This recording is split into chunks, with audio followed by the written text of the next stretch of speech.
திருநாடே.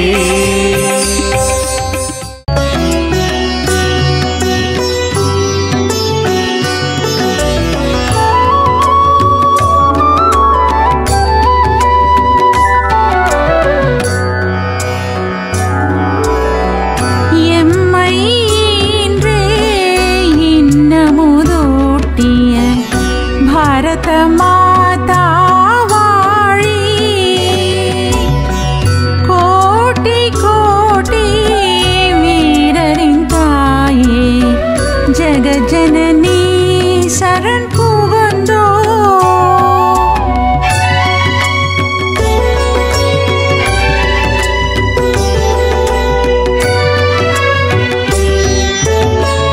உலகில் உயர்ந்த வெள்ளி பனிமலை இமயமதனை நீ முடியென அணிந்தாய். நளிர்மணி நீர்கள் நின் பதம் வருட இணையிலா எழிலுரு கொண்டோய் ஜனனி இணையிலா எழிலுரு கொண்டோய்.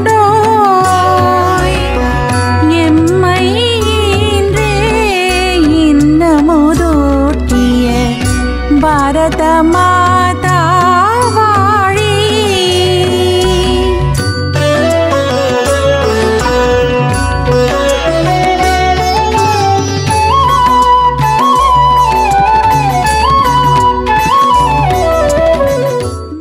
மிகுந்த மரியாதைக்குரிய அனைத்து சந்நியாசிகளின் பாத கமலங்களிலும் எனது பணிவான வணக்கங்கள்.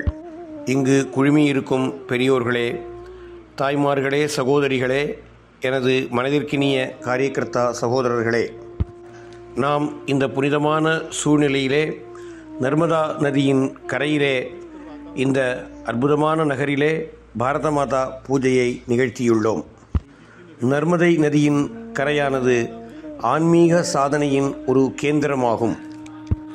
நர்மதையின் இரு கரைகளிலும் இன்றும் இப்போதும் இந்த கணத்திலும் கூட எண்ணிக்கையடங்காத தபஸ்விகள் தங்களது கமண்டலங்களை வைத்துக்கொண்டு தபஸில் ஈடுபட்டிருக்கக்கூடியது என்று சொல்லிக் கொள்கிறார்கள். ஆன்மீக சாதனை செய்யும் பல சாதகர்கள் முதலில் நர்மதா பரிக்கிரமா செய்கிறார்கள். ஆன்மீகத்தின் தொடக்கம் சிவபெருமான். ஆன்மீகத்தின் மூலம் உருவாகின்ற அந்த ஒற்றுமையின் அறிமுகப்படுத்துகிறார்கள். அது நம் அனைவரையும் இணைக்கின்றது. மனிதன், சமுதாயம், படைப்பு இந்த மூன்றையும் ஒரே நேரத்தில் செலுத்தி பரமாத்மாவை நோக்கி இட்டுச் செல்கின்றது. பொருள், இன்பம் இரண்டையும் வீடு பேற்றை நோக்கி இட்டுச் செல்வதற்காக தர்மத்தை அனுசரிக்க வைக்கிறது. ஆன்மீகத்தை உணரும்போதுதான் படைப்பை பற்றிய அறிவு நமக்கு ஏற்படுகின்றது. படைப்பு எவ்வாறு செயல்படுகிறது, அதில் நான் எவ்வாறு இயங்குவது, இவ்வுலகத்திலும் பரவுலகத்திலும் கூட எனக்கு வெற்றியும் சுகமும் கிடைப்பதற்காக இதற்கான உபாயம் ஒன்றுதான். நாம் அனைவருக்கும் இது நன்றாகவே தெரியும். நம்முடைய பாரத தேசமானது இதற்காகவே எழுந்து நிற்கின்றது. சனாதன தர்மத்திற்கு எழுச்சி ஏற்பட வேண்டுமென்று எப்பொழுதெல்லாம் இறைவன் எண்ணுகின்றானோ அப்பொழுதெல்லாம் ஹிந்து ராஷ்டிரத்தின் எழுச்சியும் ஏற்படுகின்றது. தற்போது சனாதன தர்மம் புத்தெழுச்சியுடன் எழுந்து நிற்க வேண்டிய அவசியம் இருக்கின்றது. அதனால் இந்த ராஷ்டிரத்தின் எழுச்சியும் அவசியமாகின்றது. ஆன்மீக உபாசனையில் அநேகமான வழிகள் உள்ளன. சத்தியம் ஒன்றுதான், ஆனால் அது பல வகையில் சொல்லப்படுகின்றது. அது எங்கும் நிறைந்துள்ளது. நம்முடைய கற்பனைக்கு அப்பாற்பட்டதாகவும் இருக்கின்றது. அதை மகான்கள் பல்வேறு விதமாக வர்ணிக்கின்றார்கள். பலர் பல்வேறு விதமாக புரிந்து கொள்கின்றார்கள். அதை பல்வேறு விதமாக பூஜிக்கின்றார்கள். ஆனால் இவை அனைத்தையும் செய்யும் பொழுது நாம் சென்றடைய வேண்டிய இடத்தினையும் எப்பொழுதும் நினைவில் கொள்ள வேண்டும் என்று நம்முடைய பாரத தேசமானது நமக்கு நினைவூட்டுகின்றது. ஆதிசங்கரர் பாரத தேசத்தின் முழுமைக்கும் வலம் வந்தார். அப்பொழுது எத்தனை சம்பிரதாயங்கள் இருந்ததோ அது அனைத்தையும் தோற்கடித்தார். அத்வைதத்தை நிலைநாட்டினார். அனைத்தையும் கண்டனம் செய்தார். ஆனால் மீண்டும் அனைத்திற்கும் புத்தெழுச்சியும் அளித்தார். மதங்கள் ஒன்றையொன்று அடித்து கொண்டதால் அவற்றை கண்டனம் செய்தார். நாம் அனைவரும் ஓம்காரேஸ்வர் வந்திருக்கின்றோம். நம்ம அனைவருடைய மார்க்கமும் ஒன்றுதான். நாம் புறப்பட்ட இடத்திலிருந்து இங்கு வந்து சேர்ந்திருக்கின்றோம். சிலர் அதிகமான வசதியுள்ளவர்கள் இந்தூர் வரையும் விமானத்தில் வந்து அதன் பிறகு இங்கு வந்திருக்கின்றார்கள். சிலர் தொடர்வண்டி மூலமாக வந்திருக்கின்றார்கள். சிலர் பேருந்திலும் வந்திருக்கின்றார்கள். பரிக்கிரமா செய்பவர்கள் நடந்து செல்கின்றார்கள். அடைய வேண்டிய இடத்தை குறித்த முழுமையான அறிவை ஏற்படுத்துவதுதான் நமது சம்பிரதாயம். சம்பிரதாயத்தின்படி முன்னே செல்பவர்கள் உதாரணத்தை ஏற்படுத்துகின்றார்கள். அவர்களை தொடர்ந்து அனைவரும் அவருடைய பின்னே வருகின்றார்கள். இந்த சம்பிரதாயத்தை விட உயர்ந்த மனிதர்களும் இருக்கின்றார்கள். உதாரணம் குருதேவ் ரானடே. மதங்களை சரியாக புரிந்து கொண்டோம் என்றால் இந்த அனைத்து சண்டைகளும் தீர்ந்துவிடும் என்று அவர் கூறியுள்ளார். மதத்தினை சரியாக புரிய வைப்பது பாரதம். பாரதம் எப்படி இது போன்றதாக உருவாகியது? அதற்கு ஒரு உண்மை பொருள் கிட்டியுள்ளது. அந்த சத்தியமானது நித்தியமாக இருக்கிறது, நிரந்தரமாக இருக்கிறது. மற்ற அனைத்துமே மாறிக்கொண்டிருக்கின்றது. ஏனென்றால் உலகம் மக்கள் அனைவருமே சுகத்தை விரும்புகின்றார்கள். நமது முன்னோர்களுக்கு கிடைத்த இந்த சுகம் மற்றவர்களுக்கு கிடைக்காதது ஏன்? இதனை பற்றி ஆராயும் பொழுது நமக்கு கிடைக்கின்ற முடிவு என்னவென்றால், இந்த குணம் நமது அன்னை பூமிக்கானது. நிலவளம், கனிவளம், மலைவளம் நிறைந்த இந்த பூமியிலே அந்த காலத்திலே மக்கள் தொகையும் மிகவும் குறைவாக இருந்தது. இன்றும் கூட நம்முடைய வளத்தினை சரியாக உபயோகித்தோம் என்று சொன்னால் இன்றுள்ள மக்கள் தொகை கூட அதிகமில்லை. எனவே வாழ்க்கை வாழ்வதற்கு நமக்குள் அடித்துக்கொள்ள வேண்டும் என்ற விஷயம் நமக்கு என்றுமே இருந்ததில்லை, இன்றும் இல்லை. வயிறு நிறைய சோறு கிடைக்கின்றது, நீங்களும் வாருங்கள், இங்கு இருங்கள். உழைப்புக்கு தகுந்தாற் போல இங்கு வளங்கள் கிடைக்கின்றது. ஹிந்துகுஷ் மலையிலிருந்து கடல் வரை பெரிய பெரிய மலைகள் இருந்து நம்மை பாதுகாத்து வருகின்றன. இவை அனைத்தையுமே ஹிமாலயம் என்றே அழைத்து வந்தார்கள். மற்ற 3 பகுதிகளிலும் கடல்களால் சூழப்பட்டுள்ளன. இவற்றை மீறி எந்த எதிரியால் நம் உள்ளே வர முடியும்? கால்நடையாகவோ சிறிய படகு மூலமாகவோ யாராலும் வந்துவிட முடியாது. அப்படியே யாராவது வந்தாலும் நமக்கென்ற பாதகமும் இல்லை. பாருங்கள், வித்தியாசங்கள் இந்த பூமியின் அடிப்படையான குணமாகும். உலகத்தின் எவ்வளவு தட்பவெப்ப சூழ்நிலை உள்ளனவோ அவை அனைத்தும் பாரதத்தில் உள்ளன. எத்தனை விதமான உணவு பழக்க வழக்கங்கள் இருக்கின்றனவோ அவை அனைத்தும் பாரதத்தில் உள்ளன. வித்தியாசங்கள் நமக்கு முன்பே பழக்கமானது. இவை அனைத்தையும் ஏற்றுக்கொண்டுதான் நாம் முன்னேறி சென்று கொண்டிருக்கின்றோம். வெளியிலிருந்து எந்த ஆக்கிரமிப்பும் ஏற்பட்டதில்லை. நாம் பாதுகாப்பாகவே இருந்திருக்கின்றோம். இதனால் நமக்கு நிறைய நேரம் கிடைத்தது, நமக்கு அமைதியும் கிடைத்தது.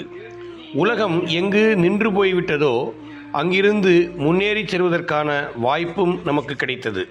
சுகம் வெளியிலிருந்து கிடைப்பதில்லை என்று தெரிந்தவுடனே நாம் விட்டுவிடுவதில்லை. அந்த சுகத்தினை நம்முள்ளே தேடத் துவங்கினோம். இவை அனைத்தும் நடந்தது ஏன்? இது நமது பாரத மாதாவின் பெருமை. அதனாலேயே பாரத மாதாவினை தேவர்களின் தாய் என்று குறிப்பிடுகின்றார்கள். இது உண்மைதான். மற்றவை போக பூமிகள். இந்த உலகத்திலே சுகத்திற்காக எதை வேண்டுமானாலும் செய்யலாம் என்ற நிலையில் உள்ளவை. பாரத பூமி கர்ம பூமி, தர்ம பூமி. தர்மத்தின் வழியில் உனது செயல்களை செய்து வாழ்க்கையில் வெற்றி பெறுவாயாக. வாழ்வின் இறுதி லட்சியத்தை அடைய வேண்டுமென்றால் பாரதத்தில் பிறக்க வேண்டியது கட்டாயமாகும். இது இந்த தேசத்தின் மகத்துவம். இது நமது அன்னை பூமியாகும். இதற்கு பெருமைகளே இல்லை என்றாலும் கூட இது நமது அன்னை பூமிதான். நமது சங்கத்தின் பிரதிஜையில் நாம் கூறுவது என்ன? நமது புனிதமான இந்து தர்மம், இந்து கலாச்சாரம், இந்து சமுதாயம் ஆகியவற்றை காப்பாற்றி இந்து ராஷ்டிரத்தை எல்லா துறைகளிலும் முன்னேற்றுவதற்காக இந்த தேசம், தர்மம், கலாச்சாரம் அனைத்தும் உயர்ந்தது. இவை அனைத்தும் உயர்ந்தது. இப்படி இல்லாவிட்டாலும் கூட இந்த பூமி நமது பூமியே. நமக்கு மிக புனிதமான ஒரு பாரத அன்னை கிடைத்துள்ளாள். இப்படி எந்த பெருமையும் இல்லாவிட்டாலும் கூட இவள் நமது அன்னையே. இது வெறும் மண் அல்ல, சின்மயமான ஜெகதம்பிகையின் மண்மயமான ரூபமாகும் இது. இவள் தேவர்களின் தாய். இந்த உலகம் உடல் என்றால் நம்முடைய பாரதமே ஆத்மா. உலகில் புதிய புதிய குழந்தைகளை பிறப்பித்து கொண்டிருக்கும் இவள் நமது தாய். இவள் பூஜிக்கப்பட வேண்டியவள். சுவாமி விவேகானந்தர் வெளிநாடுகளிலிருந்து திரும்பிய பிறகு இந்த செய்தியையே நமக்கு கூறியிருக்கின்றார். எதிர்வரும் 50 ஆண்டுகளுக்கு மற்ற எல்லா தெய்வங்களையும் மறந்துவிட்டு பாரத மாதாவையே நாம் பூஜிக்க வேண்டும் என்று அவர் கூறுகின்றார். அவளது குழந்தைகளுக்கு சேவை செய்ய வேண்டும் என்கின்றார். ஏனெனில் பாரத மாதா பூஜை என்பது இந்த மண்ணுக்கோ கல்லுக்கோ மலைகளுக்கோ மட்டுமே அல்ல. பாரத மாதா என்றால் பாரத தேசம். தேசம் என்றால் இந்த மண் மட்டுமே அல்ல, பூமியோடு கூட அதில் வாழும் மக்கள், இந்த நாட்டின் நீர்வளம், இந்த நாட்டின் காடுகள் வளம், இந்த நாட்டின் மிருகங்கள் உட்பட அனைத்தையும் உள்ளடக்கியதாகும்.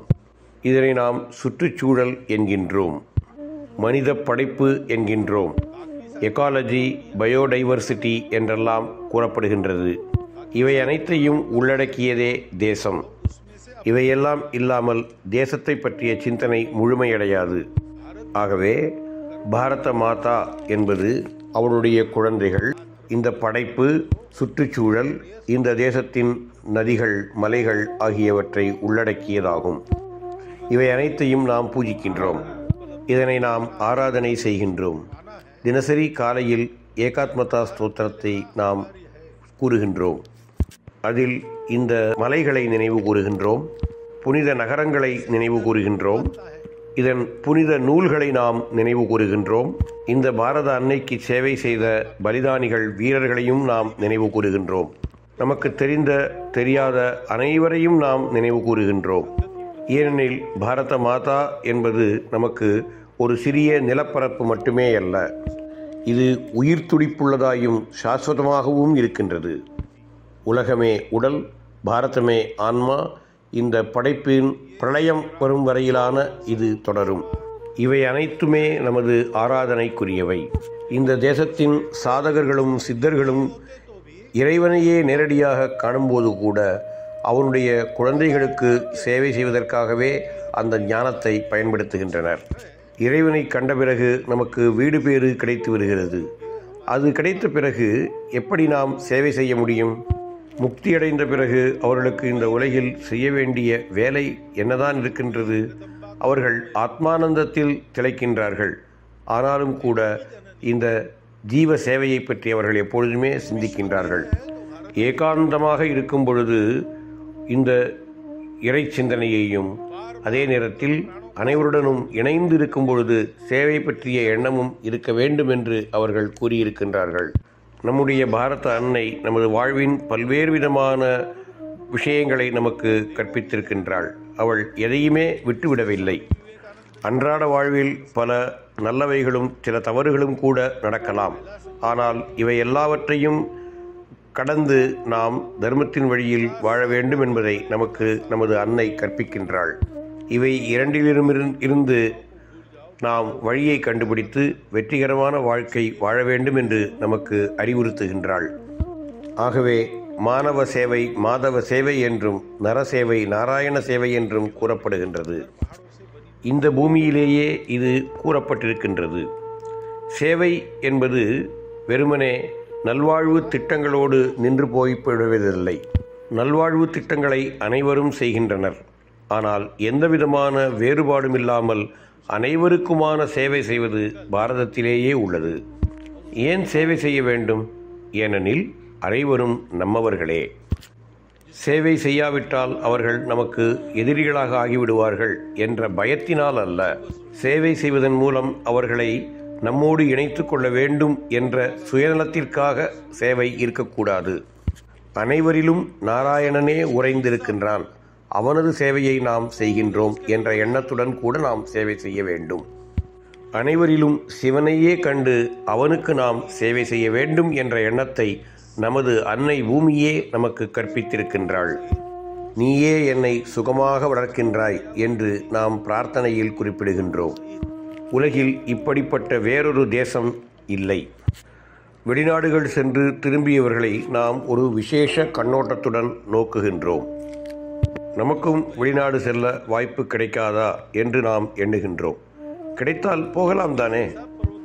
8 திக்கிலும் சென்று அனைவரிடமிருந்தும் ஞானத்தை பெறுவது அவசியம்தான். ஆனால் இப்படி வெளிநாடுகள் சென்று திரும்பியவர்கள் அனைவரும் பாரதத்தை போன்று வேறொரு நாடு இல்லை என்றே கூறுகின்றார்கள். இந்த தேசம் நம்மை வளர்த்து ஆளாக்குவது மட்டுமல்லாமல் இந்த உலகத்தை பற்றிய படைப்பை பற்றிய ஒரு கண்ணோட்டத்தையும் நமக்கு உருவாக்குகின்றது. அது நமக்கு கற்பிக்கும் வாழ்க்கை கண்ணோட்டத்தினால் இவ்வுலகத்திலும் பரலோகத்திலும் கூட நமக்கு சிறப்பானதொரு வாழ்வு ஏற்படுவதற்கு காரணமாக அமைகின்றது. இந்த வாழ்க்கை கண்ணோட்டத்தினால் இந்த உலகம் முழுவதும் நம்மை பெருமையுடன் நோக்குகின்றது. இந்த வாழ்க்கை கண்ணோட்டத்தினை நினைவிற்கொண்டு நமது முன்னோர்கள் மெக்சிகோவிலிருந்து சைபீரியா வரை அந்த நாட்களிலேயே சென்றுள்ளார்கள். சிறிய சிறிய படகில் அமர்ந்து சென்றுள்ளார்கள். நடந்தே கூட சென்றுள்ளார்கள். எல்லா இடங்களுக்கும் சென்று அவர்கள் அறிவை புகட்டியுள்ளார்கள். நாகரிகத்தை அவர்களுக்கு கொடுத்துள்ளார்கள். அவர்களுக்கு வாழ்க்கை வாழ்வதற்கான அன்றாட தேவைகளுக்கான விஷயங்களையும் கற்பித்துள்ளார்கள்.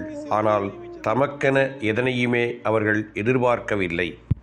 இதனாலேயே இன்றைக்கும் பாரதியர்களுக்கு உலகம் முழுவதும் ஒரு மரியாதை உள்ளது.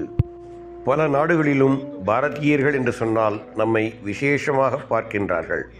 பல நாடுகளில் நம்மை பணிந்து வணங்கவும் செய்கின்றார்கள். இந்த பெருமையை நமக்கு கொடுத்தது நமது பாரத அன்னையே. அதனாலேயே பாரத அன்னைக்கு பூஜை செய்வதில் அனைத்து தேவதைகளின் பூஜையும் அடங்குகின்றது. இன்று நமது தேசத்தின் உலகத்தின் நிலைமையை நாம் காணுவோமானால் இது மிக மிக அவசியம் என்பதை நாம் புரிந்து கொள்ள முடிகின்றது. கோடிக்கணக்கான பாரத புத்திரர்கள் இருந்த பொழுதும் பாரதத்திற்கு இன்றைய நிலை ஏன் வந்தது? ஏழ்மையும் அறிவின்மையும் இன்றும் முழுவதுமாக நீங்கிவிடவில்லையே. நாடு சுதந்திரமடைந்து பல்லாண்டுகள் ஆன பிறகும் கூட இந்த நிலை தொடர்கின்றதே. இதனை போக்குவதற்காக நாம் ஆண்மையுடன் மிகுந்த முயற்சி எடுக்க வேண்டிய அவசியம் இருக்கின்றது. இதற்கான ஒரு உத்வேகம் கூட நமக்கு இந்த பூமியிலிருந்தே கிடைக்கின்றது. இதனது முந்தைய வரலாற்றிலிருந்தும் தற்கால நிகழ்வுகளிலிருந்தும் இது நமக்கு கிடைக்கின்றது. இதனது மகா புருஷர்களிடமிருந்து மட்டுமல்ல, குடிசைகளில் வசிக்கும் சாதாரண மனிதர்களிடமிருந்தும் குழந்தைகளிடமிருந்தும் கூட நமக்கு கிடைக்கின்றது. பாரதத்தில் பல்வேறு கல்வியறிவு பெற்ற வசதியான மனிதர்கள் வாழும்போது அவர்களோடு கூட இன்னும் கல்வியறிவு பெறாத ஏழ்மையான மனிதர்களும் வாழ்கின்றார்கள் என்பது நமது சுற்றுப்பயணத்தின் போது நமது கவனத்திற்கு வருகின்றது. ஆனால் இந்த வேறுபாடுகளெல்லாம் மேலோட்டமானது மட்டுமே. மனிதர்களுக்கு என்னென்ன விதமான உயர்ந்த குணங்கள் தேவையோ அவை அனைத்தும் அனைவரிடமும் இருக்கின்றனவே. ஒரு சிறுவன் காட்டில் வாழ்ந்தான். 4வது வகுப்பே படித்திருந்தான். அவனுக்கு தேவைகள் மிகவும் குறைவு. சிறிய வீடு ஒன்று இருந்தது. அவனது மானத்தை மறைப்பதற்கான குறைந்தபட்ச உடைகள் கிடைத்தன. 2 வேளை உணவு கிடைத்தது. ஆகவே கவலையின்றி இருந்தான். சிறிது காலம் கழித்து அவனுக்கும் சில கஷ்டங்கள் ஏற்பட்டது. வறுமை. ஆகவே பணம் சம்பாதிக்க வேண்டும், வேலை தேட வேண்டும் என்று அந்த தாலுகாவின் தலைமையிடத்திற்கு வந்தான். அங்கு வந்தபொழுது அங்கு நமது ஒரு மாணவர் இல்லம் செயல்பட்டு கொண்டிருக்கின்றதை அவன் கண்டான். அங்கு வந்து தங்குவதற்கு அதை நடத்துபவரிடம் அனுமதி கேட்டான். 2-3 நாட்கள் வேலை தேடிக்கொண்டு இங்கிருந்து சென்று விடுகிறேன், அதுவரை தங்கிக் கொள்கிறேன் என்று சொன்னான். அனுமதி கொடுத்தார். ஆகவே அங்கு தங்கி வேலை தேடினான். ஆனால் அந்த 2-3 நாட்களில் எந்த வேலையும் அவனுக்கு கிடைக்கவில்லை. ஆகவே நான் இங்கேயே தங்கிக் கொள்கின்றேன், இங்கு நீங்கள் சில வேலை எனக்கு கொடுங்கள் என்று அவன் அவரிடம் கேட்டான். இங்கு எங்களுக்கு வருமானம் மிகவும் குறைவு, வேலைக்கு ஆட்களும் இருக்கின்றார்கள். ஆகவே உனது சேவை எனக்கு தேவையில்லை என்பது மட்டுமல்லாமல் உனக்கு என்னால் அதிக சம்பளமும் கொடுக்க முடியாது என்று அவர் கூறினார். நீங்கள் கொடுக்கும் குறைந்த சம்பளத்திலேயே நான் வாழ்ந்து கொள்கின்றேன், இங்கேயே இருக்கின்றேன், நீங்கள் சொல்லுகின்ற வேலையை செய்கின்றேன் என்று அவன் சொன்னதும், சரி இருந்து கொள் என்று கூறுகிறார். மிக குறைந்த சம்பளமே கிடைக்கின்றது. பல மாதங்கள் அங்கு அவன் வேலை செய்கின்றான். அதன் பிறகு ஒரு நாள் அந்த பகுதியினுடைய விபாக் பிரச்சாரக் அங்கு வந்து தங்குகின்றார். அவரோடு இவனுக்கு பழக்கம் ஏற்படுகின்றது. அவரிடம் பேசுகின்றான். அதன் பிறகு அவர் திரும்பி சென்று விடுகின்றார். இந்த சிறுவன் அந்த மாணவர் இல்லம் நடத்துகின்ற அந்த பொறுப்பாளரிடம் வந்து அவன் சேர்த்து வைத்திருந்த பணத்தை திருப்பி கொடுக்கின்றான். அவர் ஆச்சரியமாகின்றார். உனக்கு சம்பளம் போதவில்லை என்று இதனை கொடுக்கின்றாயா? உனக்கு கோபமா? நான் தான் முன்பேயே சொன்னேனே என்று அவர் கூறுகின்றார். எனக்கு எந்த கோபமும் இல்லை, நான் அதனாலே பணத்தை திருப்பி கொடுக்கவும் இல்லை.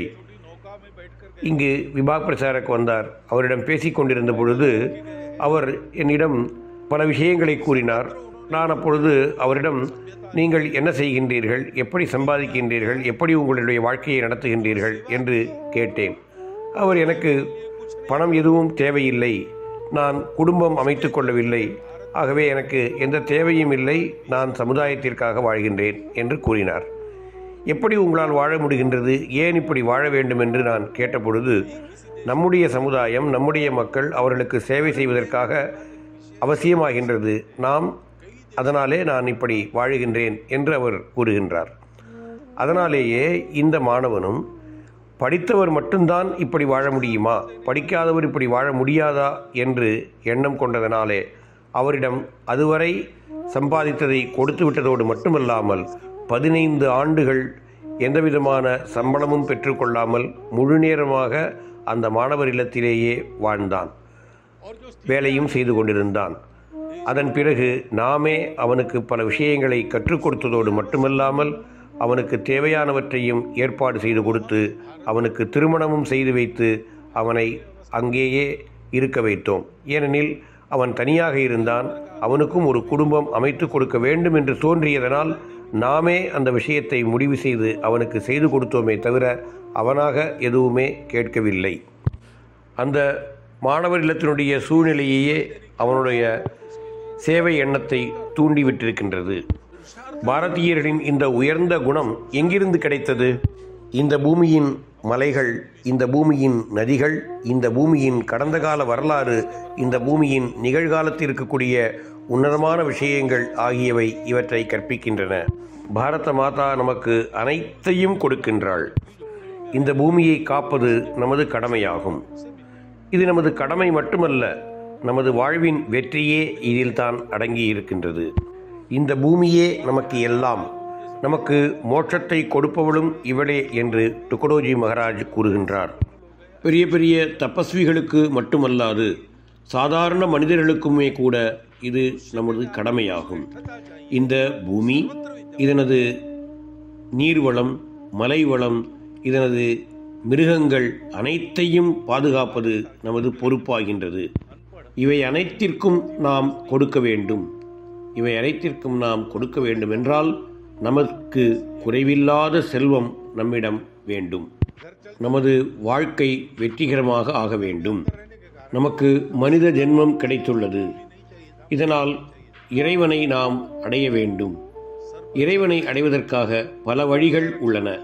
அவற்றில் மிகவும் சுலபமான வழி பக்தி என்பதாகும்.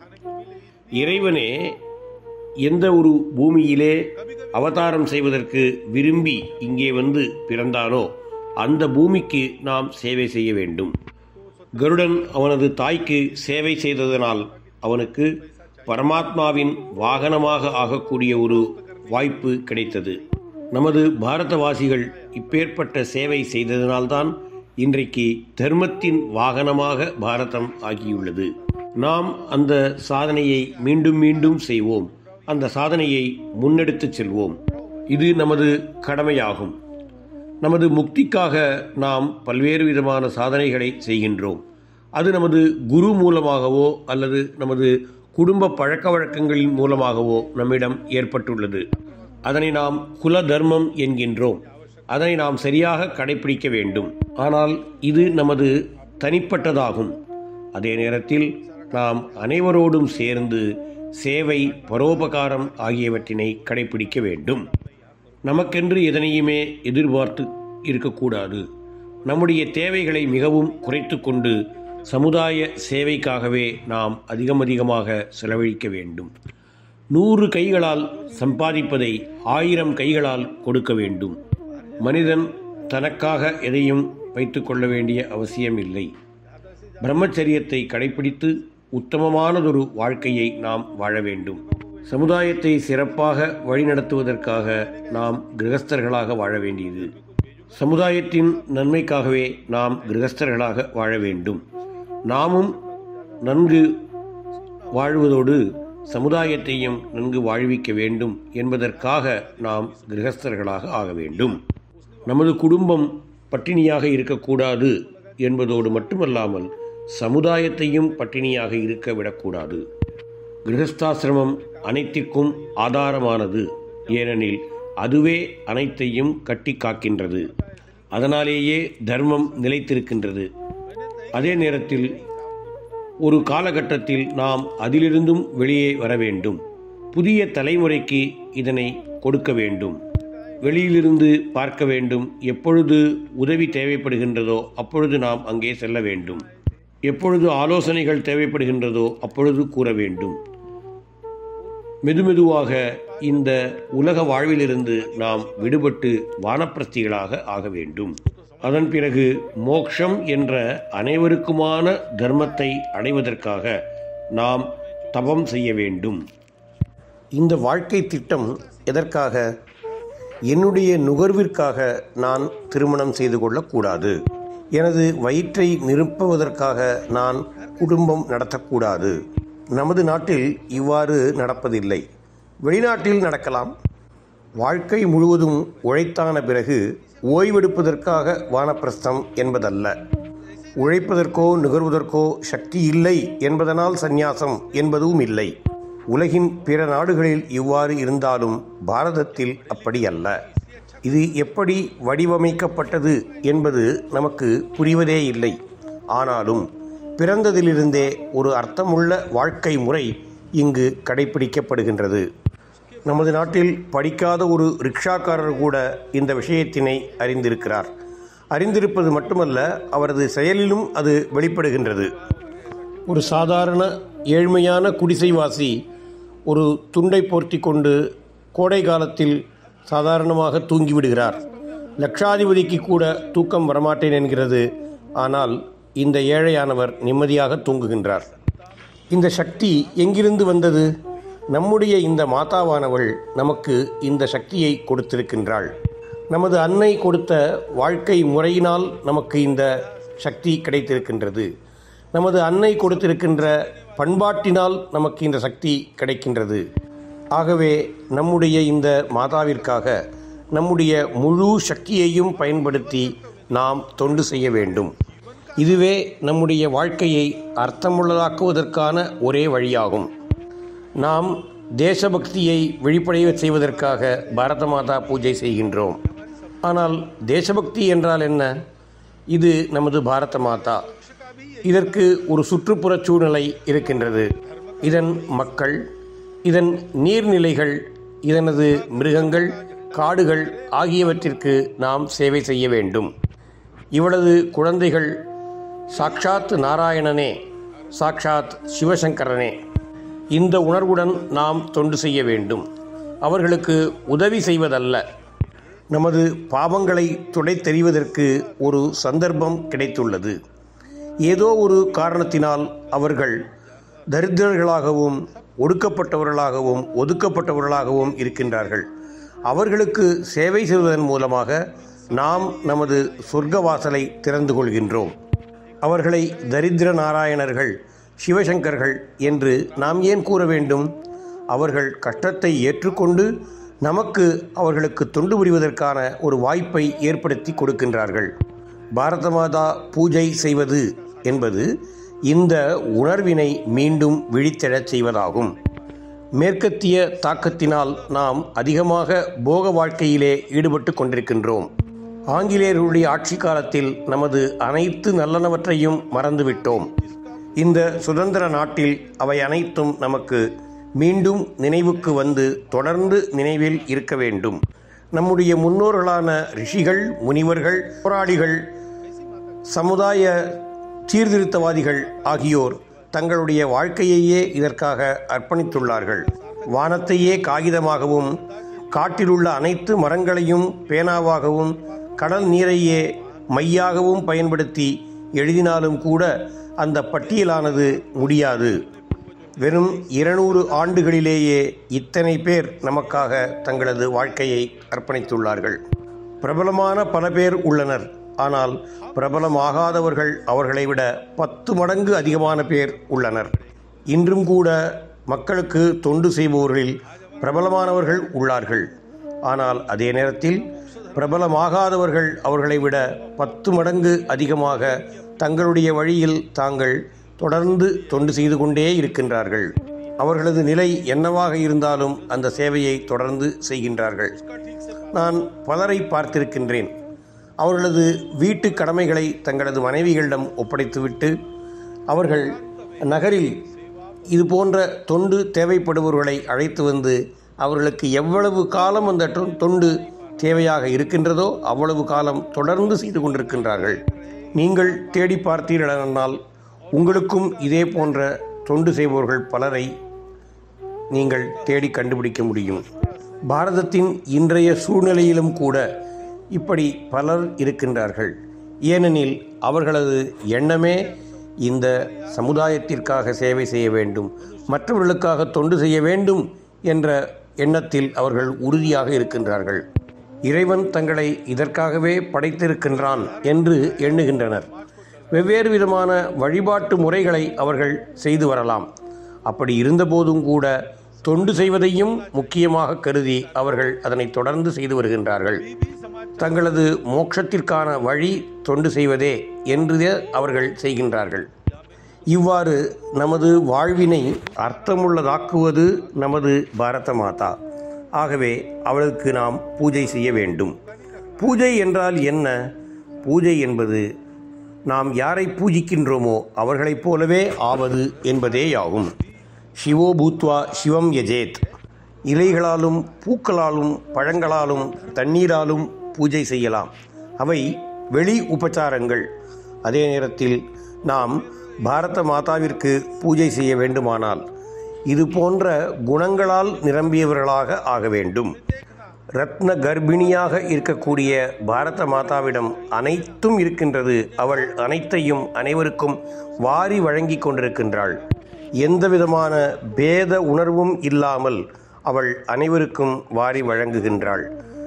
பிரதி உபகாரமாக அவள் எதையுமே யாரிடமிருந்தும் எதிர்பார்ப்பதில்லை. யாரும் எதுவும் அவளுக்கு செய்யாத போது கூட அவர்களுக்கும் அவள் வாரி வழங்கி கொண்டிருக்கின்றாள். ஆகவே பாரத மாதா பூஜை செய்வது என்பது பாரத மாதாவைப் போலவே நாம் ஆவதுதான். 1000 ஆண்டு கால அடிமைத்தனத்தினாலும் 2000 ஆண்டு கால அறிவீனத்தினாலும் நமக்கு சில விஷயங்கள் சூன்யமாக ஆகியுள்ளன.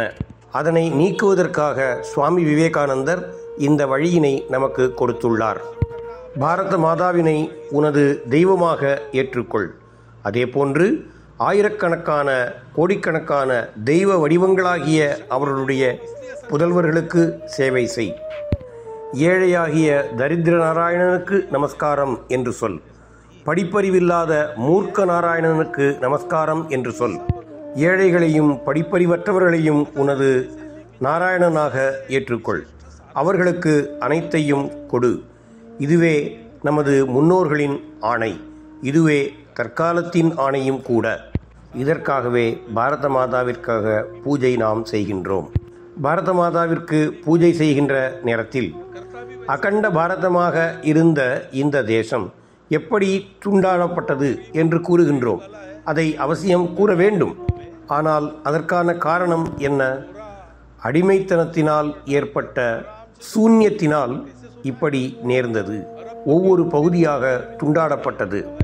அந்த சூன்யத்தையும் அதற்கான காரணத்தையும் மீண்டும் விழிப்புணர்வு அடைய செய்ய வேண்டும்.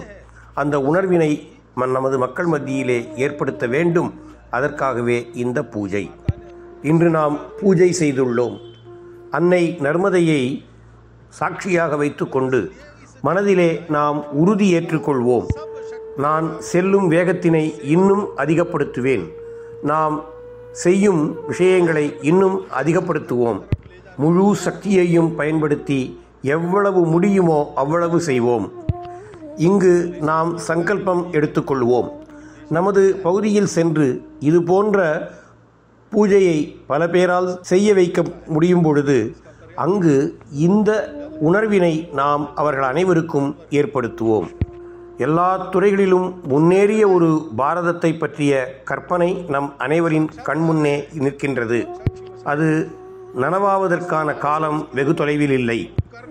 இதே உடலில் இதே கண் கொண்டு நாம் பாரத மாதாவினை எல்லா துறைகளிலும் முன்னேறிய ஒரு தேசமாக காண்போம். விஸ்வகுரு என்ற பீட்டத்தில் அமர்ந்து இந்த முழு உலகத்திற்கும் வழிகாட்டியாக நாம் பார்ப்போம். முழு உலகத்திற்கும் அமைதியை ஏற்படுத்துபவளாக, அனைத்து போராட்டங்களையும் நிறுத்துபவளாக நாம் பார்க்க முடியும். உலக மக்கள் அனைவரையும் இறைவனை நோக்கி இட்டு செல்லக்கூடிய ஒரு விஸ்வகுருவாக பாரத அன்னையை நாம் பார்க்க முடியும். இது நம்மால் அடைய முடியக்கூடியதுதான். இதற்காக நாம் நமது வேகத்தை அதிகப்படுத்துவோம். இந்த உணர்வோடு கூட நாம் பாரத மாதா பூஜையை செய்வோமாக. பாரத திருநாடே